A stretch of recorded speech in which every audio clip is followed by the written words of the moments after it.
வணக்கம். நீங்கள் இணைந்திருப்பது நியூஸ் ஃபர்ஸ்டின் பிரதான செய்திகளோடு. இன்றைய விரிவான செய்திகளுக்கு செல்லும் முன்னர் முதலில் தலைப்புச் செய்திகள். இலங்கை போக்குவரத்து சபை சாரதிகள் மற்றும் நடத்துனர்கள் கடமை நேரங்களில் தொலைபேசி பாவிப்பதற்கு தடை. அனுராதபுரம் ஐவர் கொலை சம்பவம் தொடர்பிலான பிரதான சந்தேக நபருக்கு 48 மணித்தியால தடுப்பு உத்தரவு. யாழ் புத்தூரில் தோட்டக்கிணற்றில் சடலமாக மீட்கப்பட்ட பெண்ணின் மரணம் தொடர்பில் சந்தேகம் நிலவுவதாக பிரதேச மக்கள் குற்றச்சாட்டு. ஐக்கிய தேசிய கட்சியின் தலைமைத்துவ சபையின் தலைவர் மல்வத்து மற்றும் அஸ்கிரிய தீரர்களை சந்தித்துள்ளார். இனி விரிவான செய்திகள். சிரேஷ்ட அரசியல்வாதியான காலஞ்சென்ற DA ராஜபக்சவின் 46வது நினைவை முன்னிட்டு இன்று நினைவு தின நிகழ்வு ஒன்று நடைபெற்றது. தங்காலை பகுதியில் நடைபெற்ற இந்த நிகழ்வுக்கு ஜனாதிபதி மஹிந்த ராஜபக்ச தலைமை தாங்கினார். தங்காலை நகர் மத்தியில் உள்ள DA ராஜபக்சவின் உருவச்சிலைக்கு அருகில் இன்று சமய நிகழ்வுகள் இடம்பெற்றன. இதன்போது சபாநாயகர் சமல் ராஜபக்ச, பாராளுமன்ற உறுப்பினர் நாமல் ராஜபக்ச, மாகாண முதலமைச்சர் பாதுகாப்பு செயலாளர் கோட்டாபாய ராஜபக்ச மற்றும் ஜனாதிபதி பாரியார் ஷிரந்தி ராஜபக்ச உள்ளிட்ட மேலும் பலரும் கலந்து கொண்டிருந்தனர்.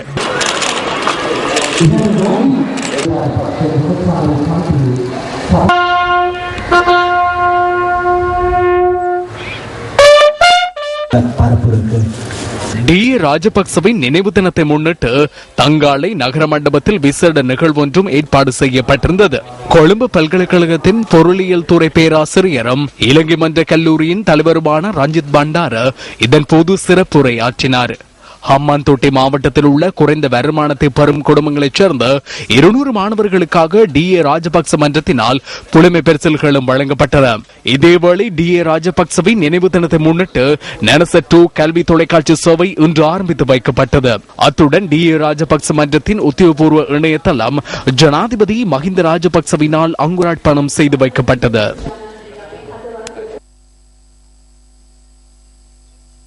1905 ஆண்டு நவம்பர் மாதம் 5ஆம் தேதி பிறந்த DA ராஜபக்ச 1945 ஆண்டு ஜூலை மாதம் 14ஆம் தேதி நடைபெற்ற இடைத்தேர்தலில் அரச மந்திரி ஆலோசனை சபைக்கு போட்டியிட்டு தெரிவு செய்யப்பட்டார். 1945 ஆண்டு ஆகஸ்ட் மாதத்திலிருந்து 1947 ஆண்டு ஜூன் 1ஆம் தேதி வரை அவர் விவசாயம் மற்றும் காணி அதிகார சபையின் உறுப்பினராக செயற்பட்டார். பின்னர் 1947 ஆண்டு பெலியத்த தொகுதியை பிரதிநிதித்துவப்படுத்தி இலங்கையின் முதலாவது பாராளுமன்றத்திற்கு தெரிவான DA ராஜபக்ச 1947 ஆண்டிலிருந்து 1956 ஆண்டு வரை பெலியத்த மக்கள் உறுப்பினராக செயற்பட்டார். 1957 ஆண்டிலிருந்து பதில் விவசாய அமைச்சராக செயற்பட்ட DA ராஜபக்ச 1959 ஆண்டு விவசாய அமைச்சராக தெரிவானார். பின்னர் 1960 ஆண்டிலிருந்து 1964 ஆண்டு வரை இலங்கையின் 5வது பாராளுமன்றத்தின் உறுப்பினராக செயற்பட்ட அவர் பின்னர் பிரதி சபாநாயகராகவும் குழுக்களின் பிரதி தலைவராகவும் செயற்பட்டுள்ளார். 1967 ஆண்டு நவம்பர் மாதம் 7ஆம் தேதி DA ராஜபக்ச காலமானார். இலங்கை போக்குவரத்து சபை சாரதிகள் மற்றும் நடத்துனர்கள் கடமை நேரங்களில் கையடக்க தொலைபேசியை தம்வசம் வைத்திருப்பதற்கு தடை விதிக்கப்பட்டுள்ளது. உடன் அமலுக்கு வரும் வகையில் இந்த நடவடிக்கை எடுக்கப்பட்டுள்ளதாக இலங்கை போக்குவரத்து சபையின் பிரதி தலைவர் LA விமலரத்ன குறிப்பிட்டார். விபத்துகள் இடம்பெறுவதை தவிர்க்கும் வகையில் இந்த தீர்மானம் மேற்கொள்ளப்பட்டுள்ளதாகவும் அவர் கூறினார். இதேவேளை பண்டாரவல பூனாகல பகுதியில் இடம்பெற்ற பஸ் விபத்தில் உயிரிழந்த 10 பேரின் பூத உடல்களும் அவர்களின் வீடுகளில் அஞ்சலிக்காக வைக்கப்பட்டுள்ளன. ஒரு சிலரின் இறுதிக்கிரியைகள் இன்று மாலை இடம்பெற்றதாக எமது செய்தியாளர்கள் தெரிவித்தனர். கடந்த 4ஆம் தேதி மாலை இடம்பெற்ற இந்த கொடூர பஸ் விபத்தை அடுத்து பண்டாரவளை நகரம் சோகத்தில் ஆழ்ந்திருக்கும் காட்சிகளை இவை.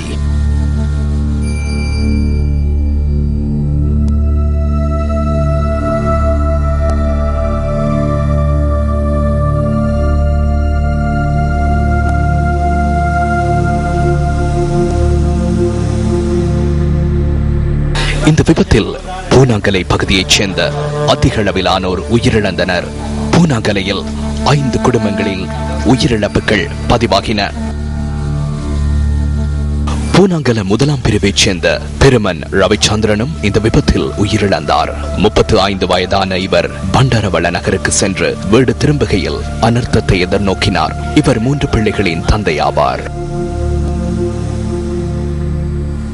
பூனாகல பகுதியைச் சேர்ந்த 54 வயதான PDM பிரிவைச் சேர்ந்த சோமுசுந்தரம் வள்ளியம்மாவும் இந்த விபத்தில் உயிரிழந்தார். 3 பிள்ளைகளின் தாயான இவரின் இறுதிக்கிரியைகள் இன்று இடம்பெற்றன. 3 பிள்ளைகளின் தாயாரான சிற்றம்மாளும் இந்த விபத்தில் உயிரிழந்தார். வெளிநாடு சென்றுள்ள தனது மகள் அனுப்பியுள்ள பொதியொன்றை எடுத்து வருவதற்காக சென்றிருந்த வேளையிலேயே இந்த சம்பவம் இடம்பெற்றுள்ளது. விபத்தில் காயமடைந்த அவரது மகளும் தியத்தலாவு வைத்தியசாலையில் சிகிச்சை பெற்று வருகிறார். பூனாகல அம்பிட்டிகந்த பிரதேசத்தைச் சேர்ந்த RDPSN என்பவரும் விபத்தில் உயிரிழந்தார். 57 வயதான இவர் 2 பிள்ளைகளின் தந்தையாவார். தனது மகளுடன் பதுளைக்கு சென்று வீடு திரும்புகையில் இந்த விபத்து இடம்பெற்றுள்ளது. விபத்தில் காயமடைந்த அவரது மகள் பதுளை வைத்தியசாலையில் தீவிர சிகிச்சை பிரிவில் சிகிச்சை பெற்று வருகிறார். 8 மாத குழந்தையொன்றின் தாயான இவரது கணவர் சில மாதங்களுக்கு முன்னர் விபத்தொன்றில் உயிரிழந்துள்ளதாக எமது செய்தியாளர் கூறினார்.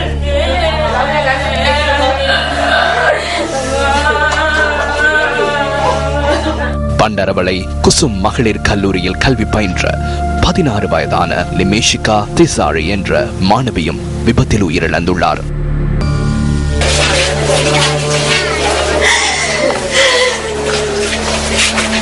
இவரின் தாய் வெளிநாடு சென்றுள்ளதாகவும் தந்தை இவர்களை விட்டு பிரிந்து சென்றுள்ளதாகவும் நமது செய்தியாளர் கூறினார். பண்டரவளை அம்பத்தன்னேகம பிரதேசத்தில் உள்ள உறவினர் வீடொன்றில் இவரது பூத உடல் அஞ்சலிக்காக வைக்கப்பட்டுள்ளது. விபத்தில் காயமடைந்த மேலும் 7 பேர் தியத்தலாவு வைத்தியசாலையில் சிகிச்சை பெற்று வருகின்றார்கள். அவர்களில் 2 தீவிர சிகிச்சை பிரிவில் சிகிச்சை பெற்று வருவதாக வைத்தியசாலை அத்தியட்சகர் கூறினார். இதேவேளை விபத்தில் காயமடைந்த 7 பேர் பதுளை வைத்தியசாலையில் சிகிச்சை பெற்று வருவதுடன் அவர்களில் 1 தீவிர சிகிச்சை பிரிவில் அனுமதிக்கப்பட்டுள்ளதாக வைத்தியசாலை பணிப்பாளர் கூறினார். இதேவேளை பள்ளத்தில் விழுந்த பஸ் இன்று அந்த இடத்திலிருந்து அகற்றப்பட்டது. அனுராதபுரம் விகார ஹல்மில்ல குளம் பகுதியில் 5 கொலை செய்யப்பட்ட சம்பவம் தொடர்பிலான பிரதான சந்தேக நபர் 48 மணித்தியால தடுப்பு உத்தரவுக்கேற்ப விசாரணைக்குட்படுத்தப்படுவதாக போலீசார் கூறினர். கொலை செய்யப்பட்ட 5 பூத உடல்கள் அவர்களின் வீட்டில் அஞ்சலிக்காக வைக்கப்பட்டுள்ளன. கொரோனா ஆயுதத்தால் தாக்கப்பட்டு நேற்று முன்தினம் இரவு இவர்கள் 5 பேரும் கொலை செய்யப்பட்டிருந்தனர். ஹசலக்க பிரதேசத்திலிருந்து காணியொன்றை விற்று விகார ஹல்மில்லக்குளம் பிரதேசத்தில் புதிய காணியொன்றை வாங்குவதற்காக வந்திருந்த சிலரும் அவர்கள் தங்கியிருந்த வீட்டிலிருந்த உறவினர்களுமே இவ்வாறு கொலை செய்யப்பட்டுள்ளனர். ஒரே குடும்பத்தைச் சேர்ந்த தாய், மகன், மகள் ஆகியோரும் உறவு முறையிலான சகோதரி ஒருவரும் அவரின் புதல்வருமே இவ்வாறு கொலை செய்யப்பட்டுள்ளனர். பழைய காணியை விற்று பெற்றுக்கொண்ட சுமார் 5 லட்சம் ரூபாய் பணம் கொலை செய்யப்பட்டவரிடமிருந்து போலீசார் மீட்டுள்ளனர். இந்த பணத்தை கொள்ளையிடுவதற்காகவே இவர்கள் 5 கொலை செய்துள்ளதாக போலீசார் கூறினர். இந்த சம்பவம் தொடர்பில் கைது செய்யப்பட்ட சந்தேக நபர் ராணுவத்திலிருந்து தப்பி வந்த ஒருவர் என போலீசார் கூறினர். இவர்கள் நித்திரைக்கு சென்ற பின்னர் கூறிய ஆயுதத்தால் தாக்கி கொலை செய்யப்பட்டுள்ளனர். கொலை செய்யப்பட்ட 5 இறுதி கிரியைகள் நாளை நடைபெறவுள்ளதாக எமது செய்தியாளர் தெரிவித்தார். இதேவேளை சம்பவத்தில் காயமடைந்த வீட்டு உரிமையாளரின் கணவர் அனுராதபுரம் போதனா வைத்தியசாலையில் சிகிச்சை பெற்று வருகின்றார்.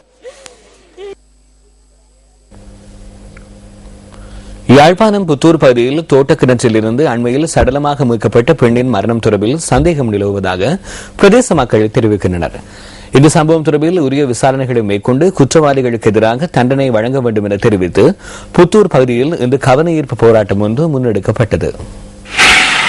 யாழ்ப்பாணம் புத்தூர் பகுதியில் குறித்த யுவதியின் சடலம் மீட்கப்பட்ட கிணற்றுக்கு அருகில் பிரதேச மக்கள் இவ்வாறு கவன ஈர்ப்பு போராட்டத்தை மேற்கொண்டனர். இன்று காலை 7 மணி முதல் 10 மணி வரை இந்த போராட்டம் நடைபெற்றது.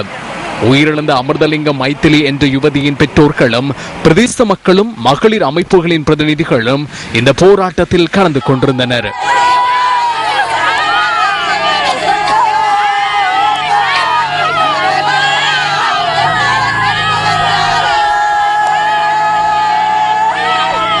மைதிலிக்கு ஏற்பட்ட நிலைமை ஏனைய யுவதிகளுக்கும் ஏற்படக்கூடாது முதலிய வாசகங்களை தாங்கிய சுலோகங்களை அவர்கள் ஏந்தியிருந்தனர். ஒரு 3:30 மணி பிறகுதான் பொடிமையில பிதர்ந்து வந்தது. அதன் பிறகு வந்து பொலிஸ் யார் நீலவான வந்து பெருமறையிட்டு நீலவானால் அடுத்த படியில் எடுத்துக்கொண்டு ஆஸ்பத்திரி கொண்டு போனோம். ஹாஸ்பிட்டலில் கொண்டு போயிட்டு வச்சுட்டு மறுநாள் காலையில் போன போது மறுநாள் காலையில் அங்கே போஸ்ட்மார்ட்டம் செய்யப்பட்ட போது டாக்டர் அந்த அவர் போஸ்ட்மார்ட்டம் செய்யப்பட்ட அவர்கிட்ட கேட்டபோது அவர் சொல்லியிருக்கார், முதல் முறையாக ஒன்றுக்கும் மேற்பட்டவர்கள் ட்ரை பண்ணியிருக்காரு. ஆனால் இது கொலையா தற்கொலை ஆண்டு சொல்லி தனக்கு நிர்ணயிக்கலான்னு சொல்லி சொன்னார். பல பேரால பாலியல் பலாத்காரம் செய்யப்பட்டு கொலை செய்யப்பட்டு குற்றுயிராகத்தான் அவ கிணத்துக்குள்ளே போட்டிருக்காங்க. நீச்சல் தெரிஞ்ச பிள்ளையாம் தாய்ப்பான்னு சொல்றார். நீச்சல் தெரிஞ்ச பிள்ளை ஆனா அவ தப்பி இருப்பா, ஆனா நீந்தவே இல்லாத மாதிரி அவளத்துக்கு வன்முறை செய்திருக்காங்க. இதெல்லாம் இனி வேண்டாம். இதேவேளை இந்த யுவதியின் மரணத்திற்கான காரணத்தை கண்டறிவதற்குரிய பிரேத பரிசோதனைகள் நடத்தப்பட்டுள்ளன. யுவதியின் உடலில் காயங்கள் காணப்படுவதுடன் பாலியல் வன்புணர்வுக்கு உட்படுத்தப்பட்டமைக்கான அடையாளங்களும் இருந்ததாக யாழ் வைத்தியசாலை தகவல்கள் தெரிவிக்கின்றன.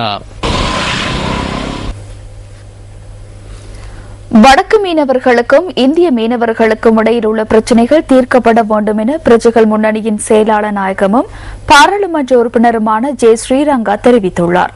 நேற்று பாராளுமன்ற அமர்வுகளின் போது அவர் இது குறித்து கருத்து தெரிவித்தார். இன்று வடக்கில் இருக்கின்ற மீனவர்களுக்கும் அதாவது இந்தியாவிலிருந்து வருகின்ற மீனவர்களுக்கும் இடையிலே பாரிய ஒரு பிரச்சனை ஏற்பட்டு வருகிறது. ஆனால் இலங்கை மத்திய அரசும் இந்திய மத்திய அரசும் நெருங்கிய உறவினை கொண்டிருக்கின்ற பொழுதும் இன்று சாம்பூர் போன்ற பிரதேசங்கள் முற்றுமுழுதாக இந்தியாவுக்கு அதி உயர் பாதுகாப்பு வலயம் என்று சொல்ற போர்வையிலே இந்தியாவுக்கு வழங்கப்பட்டிருக்கின்ற பொழுது இந்திய மத்திய அரசுடன் இந்த விடயம் சம்பந்தமாக பேசி உண்மையை தீர்க்க வேண்டியது இந்த அரசினுடைய கடமையாக இருக்கிறது. ஏன் இந்த மீனவர்களின் பிரச்சனை கதைக்கப்படவில்லை? மீனவர்களின் பிரச்சனைகள் இந்த நாடுகளின் இடையிலே தீர்க்கப்பட வேண்டிய ஒரு பிரச்சனையாக காணப்படுகிறது.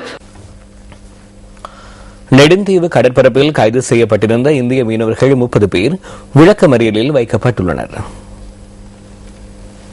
மல்லாகம் நீதவான் முன்னிலையில் இந்திய மீனவர்களை நேற்று மாலை ஆஜர்படுத்திய போது எதிர்வரும் 19ஆம் திகதி வரை அவர்களை விளக்கமறியலில் வைக்குமாறு உத்தரவு பிறப்பிக்கப்பட்டதாக யாழ் மீன்பிடி திணைக்களத்தின் பணிப்பாளர் தெரிவித்தார். மீனவர்களுடன் கைப்பற்றப்பட்ட 7 மீன்பிடி படகுகளும் காங்கேசன்துறை மீன்பிடி துறைமுகத்தில் தடுத்து வைக்கப்பட்டுள்ளன. இலங்கை கடற்பரப்பிற்குள் அத்துமீறி மீன்பிடியில் ஈடுபட்டிருந்த 30 இந்திய மீனவர்களும் நேற்று காலை கடற்படையினரால் கைது செய்யப்பட்டு மீன்பிடி திணைக்களத்திடம் ஒப்படைக்கப்பட்டனர். ஐக்கிய தேசிய கட்சியின் ஐக்கிய தலைமைத்துவ சபையின் தலைவர் கரு ஜெயசூரிய மல்வத்து மற்றும் அஸ்கிரிய பீடங்களின் மகாநாயக்க தேரர்களை இன்று சந்தித்தார். மல்வத்து பீடத்தின் மகாநாயகர் திப்பட்டுவாவே ஸ்ரீ சுமங்கல தேரரை கரு ஜெயசூரிய முதலில் சந்தித்து ஆசி பெற்றுக் கொண்டார்.